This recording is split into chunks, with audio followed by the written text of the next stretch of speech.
Live from WRUE in Tennessee, it's the Scribbling Woman. Hi, I'm Nancy Rue. I am the Scribbling Woman, and so are you. And that's why we're having this conversation.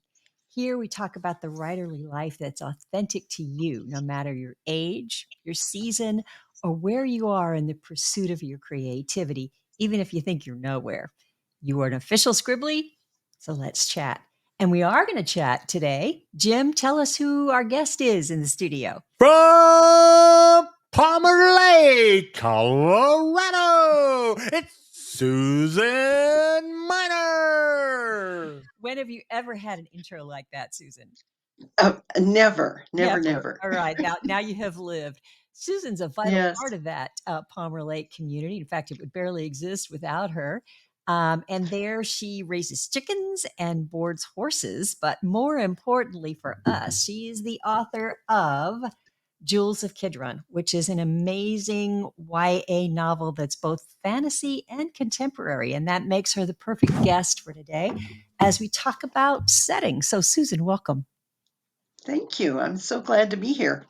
So, Susan, you've written a story that takes place in both a real contemporary setting and in a fantasy world. Tell us what led you to make that choice.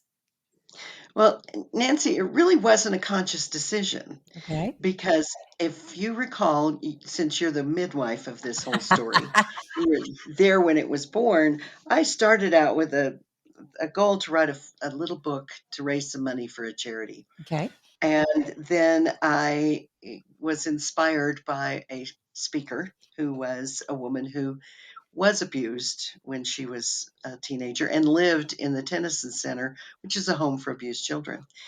And so at Glen Eyrie, under your tutelage and that of Kathleen Kerr and Angie Hunt, I started writing the Jewels of Kidron.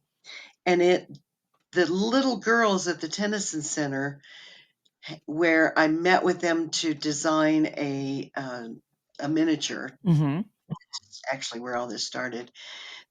They told me that it was Angelina, a 13-year-old elf who lived in the Enchanted Woods, but she had been banished to fend for herself and live on her own. And so that was where the core of the story started. And so I was given the Enchanted Woods. But as you and I worked together to finish the story, I realized that when I describe it, I start with those 6 little girls at the Tennyson Center who inspired it in the beginning, and they weren't in the book. So I called you and said, "This is a problem." And you said, "Well, we can fix it." And so I went back and wrote Katie's story and then had to weave the two worlds together.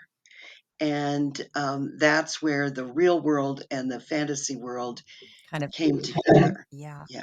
And it So, is. It's really amazing how you did that. So basically, then setting itself plays a role in your writing. Do you consider like setting to be another character? oh, absolutely. Okay. Yeah. Yeah. Tell Yeah. us about that. Um, well, the sights and the sounds and the smells of the setting are what the character's experiencing. And that's how the reader gets drawn into the story. If it's just dialogue or narrative, then it's, like reading a newspaper article. Right. Right. But when you add in those other elements that make the setting a three-dimensional character, then they all work together. Does that Exactly. make Exactly. sense? So then the setting kind of just like any other character lets you know it wants you to write about it, right? Oh, and there were times when I'd get up at 4 in the morning and Bob would say, "Where are you going?" And I said, "Angelina's telling me more of the story," and it wasn't always just Angelina. It was the woods. They I'd were go, "Wait a speaking to minute. you. Yeah. Somebody is singing lullabies to Angelina in her treehouse," and it was coming from the woods. And so the there were elements of that character that were coming to life that I went, well, I have to get that documented real quick, you know. So, like So most of us fiction authors, you are woo woo and you tap right into your crazy, right? And yes, anyone who thinks it's right. crazy is probably not a fiction author, right? Yeah, So, yeah, yeah. so how close did you have to get to the setting to feel confident writing about it? Was that the same for both types? No, when I was thinking about this, I went back to when I was in high school, I was part of the forensics team. Mhm. Of And course you were. eh, our coach, and I was going to look her name up because I actually had a chance as an adult to see her and thank her for what she did for me in high school. But she, because I did dramatic readings, she taught me how to connect with that character and how to visualize where they were and what they were going through.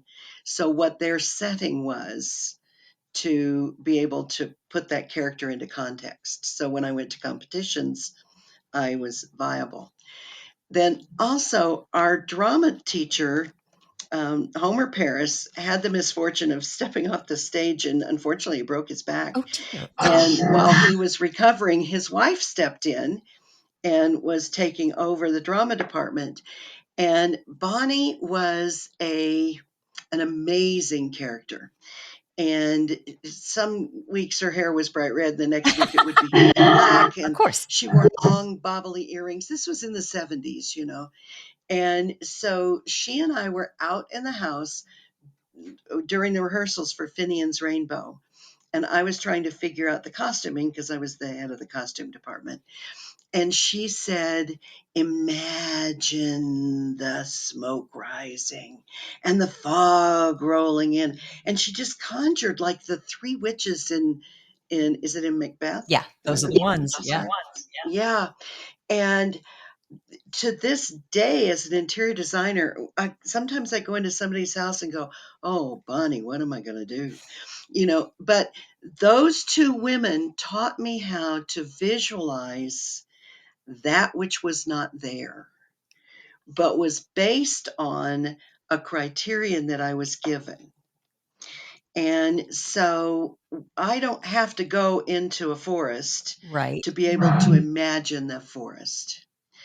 And I don't have to be a child in a group home for abused children to imagine what those children are feeling and what it looks like, because I had the gift of those two women teaching me how to find that creative muscle and how to use it to visualize what I needed to see. It is amazing to me how far back our training in the creative process goes before Oh, you yeah. ever even thought about being a writer. Those things were implanted in you. And Oh, I want to point that out because we have some viewers who are just starting out in their careers and need to be paying attention to everything that goes on around them. yeah. Yeah. Yeah. Yeah. It happens from very, very early days. So, Susan, this is YA rather than high fantasy, right? So, how much Right. detail did you include? Were you conscious of how much detail you were including? Yes. Okay. Um, and but in the beginning, when there's some description of some of the abuse, I do recommend for um, tender young readers that they read that with their moms. Mm-hmm. You know, that mom reads it with them, because there's nothing in it that they haven't seen or heard either in school or on television or Mm-hmm. video games or whatever. But the thing that needs to be discussed at that point is, what would you do if you knew this was going on for a friend of yours? Mm-hmm. We teach the children what to do if it happens to them, but giving them the tools of how to tell and get past the being a tattletale and, you know, all Right. of Yeah. that kind of stuff. is important. But then to keep the reader engaged for the rest of the book, and many of my readers are adult women. Absolutely. Absolutely. Yeah. Yeah. But there has to be enough to compete with all of the visuals that happen on TV and in movies and Right. video games and things. So I couldn't just say, he was a griffin. I had to describe his feathers and Yeah. how they felt and where she clutched them and, you know, that details so that the visual that happens in the brain of my reader is equal to what their eyes see when they go to other mediums. Exactly. Now, I may catch you off guard a little bit here because I didn't forewarn you, but I know that your chickens tell Oh, you a lot when you're oh, they do. writing a book. Was your ranch where you live and your chickens and the horses, were they at all involved in the creation of the setting for this story? Not for Jewels, but they are definitely for the next book, Caves of the Forbidden Woods. Um, because Jules just kind of came Mhm. and I wrote it, But this one, the next one, I have to really understand my characters better to keep up with what I did in the first book. And so when I watch the chickens, they can be a real group of mean girls. And so when I have a group of people that are traveling and they don't want to be going where they're going, and there's chaos there, what's the dynamic of all of those critters and those people? Because people and chickens are not too far apart. So I understand. Yeah, and the horses, the horses are absolutely best friends and will not tolerate being separated. But don't give them the same amount of food, and there's going to be all kinds of nastiness between the two of them. And they bite at each other and they kick at each other, just like brothers do, you know. And so I watch that dynamic between them and go, okay, that's an element that I need to invest in the relationship between Sim and his best friend Trek. So your own setting where you live also affects everything about your writing. Oh, yeah. Yeah, definitely. And the sounds, the sound of feet on the sand versus the sound of feet on the gravel, Mhm.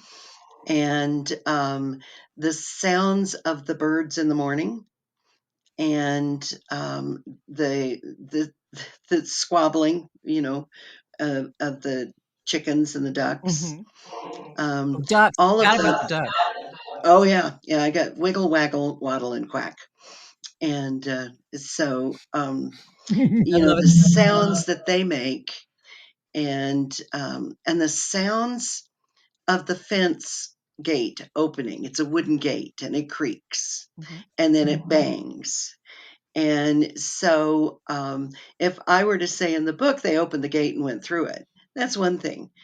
But if I say the gate hinges creaked as they rejected the idea of opening, or whatever, Right off the top of your then head, right? yeah, Really delightful. then now the reader is walking through the gate with us because they can hear it and they can smell what we're smelling, Oh, and tell that me kind about of thing. smells. Tell me about smells. Oh, well, I have a funny one that I've got to figure out how this one works. But twice I've come out of the barn and I've smelled gardenias. I guarantee you, a horse passing gas does not smell like gardenias. No one does. No, but I called a friend because we have spread some ashes of a dear friend who used to live here, and I said, "Did she ever wear perfume that was floral?" And this woman said, "No, but let me look it up." And gardenias are connected with the Holy Spirit. Really? Yeah, and so I thought, okay, now that's something that. How do I work that into I got to research it to be sure, but how does that element get in that while they're on this trek that they're going on, that suddenly there's an aroma of something that is unexpected Mm, that tells us another layer of the story. I love You that. know, Love it's not just a stink; it's an aroma, Yeah. and a stink could be indicative of something. Mhm. But incorporating all five of the senses. Right. And I do have two characters. It's an older couple, and he is blind and she is deaf, but together they're just fine. Right. Right. And so there's quite a bit of discussion about how they make that work. Katie wants to know how in the world, and he tells her, "I listen." Well, now we're talking about the importance of listening, Hmm. and so and because she's deaf, she has to use her eyes, and she would use her nose and So, know that something is important right. happening. So without those sensory details, the story loses something not just in the reader's physical experience, but in the message that you're trying to get across. Yeah. Right. Yeah. And that's another challenge is the core of the story is um, taming your inner voice. Hmm. But how do I hang on to that as I'm off on these tangents with other subliminal messages, Right. kind of thing? Does that make Yeah. sense? Well, Susan, you are already Yeah. answering I the think this. so. Yeah, it does. It does. And you're already answering my next question, but let's see if we can really kind of bring it together. So, if you were to offer one suggestion to a scribbly who's challenged by world building, what would that be? Not just for fantasy, but for any fictional world. What would be your suggestion in getting a handle on setting? I think you have to stop, be quiet, and then walk through it. You know, if your character is in a house, walk through the house and You're talking about figure in out your imagining, right? in your head, Uh-huh. yeah, Okay. walk through the house or the office or the field and just observe what's there. And I think I'm always surprised by things that I didn't know were going to be there. And I go, oh, look at there. There's a patch of yellow flowers. I wonder what kind they are. And then I go and see. But I learned that from my grandson, my youngest grandson. When I gave him his imagination key, which we all have imagination keys, which help quite a bit. And if anybody needs one, let me know and I'll be glad to Will do. send. But Hayden and I would go on a walk with our imagination keys, but just mentally, and we would pretend. And I'd say, "Well, what do you see?" And he says, I see a house." I said, "Well, what kind of a house?" And he'd describe it. And he'd say, "Shall we go in?" And I'd say, "Sure." And we'd take turns back and forth, adding to the story, but that made us stop and look at what wasn't really there, Mhm. but could have been. So, Susan, are you of the mind that it's already all in there and we're just Oh yeah, discovering yeah, it? That's yeah, kind of magical, isn't it? yeah. And that's why you need an imagination key to unlock Right. that. And I actually have one of my own in a sort of a joy box that you made for me because you are always delightful. You are the epitome of creativity.